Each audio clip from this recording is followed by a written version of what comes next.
As you remember from the previous lesson, one of the usages of would is to show hypothetical action, something imaginary, something that is not going to happen.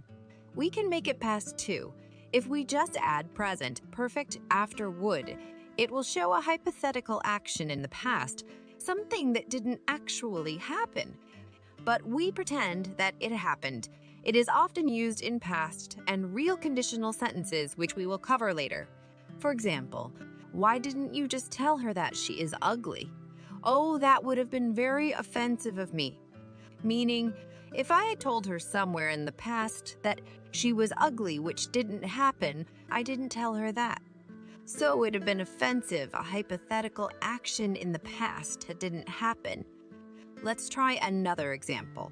He made tons of mistakes in the exam. He wouldn't have made them if he had been more focused.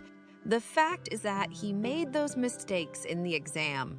It's already in the past. You can't change it, right? And it's also the fact that he wasn't focused on the exam. So hypothetically, if he had been focused, he wouldn't have made those mistakes. Wouldn't plus present, perfect, means a hypothetical, unreal, imaginary action in the past. One more example. That's a good thing you didn't wear that yellow jacket to the party. You would have looked like a clown.